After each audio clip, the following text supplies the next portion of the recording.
দিন দুপুরে রাস্তার পাশ থেকে উদ্ধার 18 বছরের এক যুবক, সাথে উদ্ধার করা হয়েছে একটি স্কুটি। ঘটনা সোনামুড়া থানাধীন নতুন বাজার ফরেস্ট অফিস সংলগ্ন সড়কে।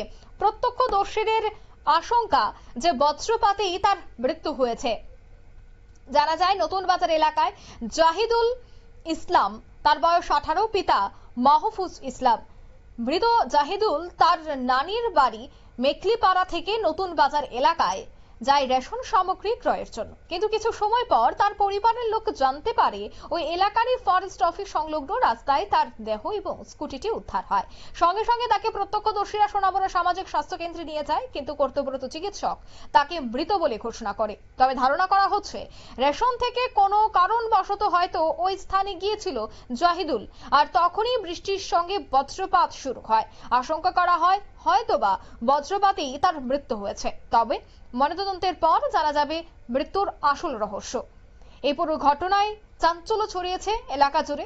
এদিকে এও জানা যায় মৃত জাহিদুল মেখলিপাড়ায় অস্তিত্ব তার মায়ের বাপের বাড়িতেই থাকতো।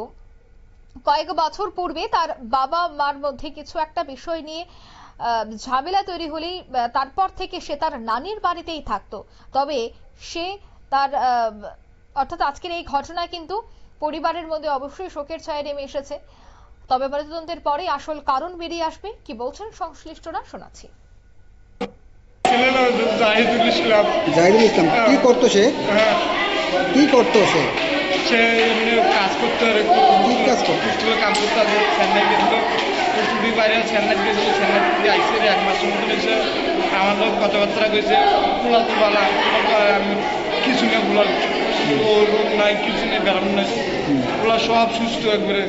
তারপরে পোলা গিয়ে আমার লোক দেখা সাক্ষাৎ করে, আই আলগা থেকে কিন্তু আমি বাইরতেই না রে। কারণ পোলা এইভাবে আসলে রে নানি জানে খবর, আমি আর কিছু জানি না। নানি আছে, তোর মাসি আছে, তারা দুজনে জানে খবর, আমি আর পুরো খবর কিছু জানি না। আপনার নাম কি? হ্যাঁ, আপনার নাম কি? আমার নাম মাহমুদ ইসলাম। বাড়ি কোন জায়গা আপনার? বাড়ি কোন জায়গা? আপনারা শুনলেন তাদের বক্তব্য।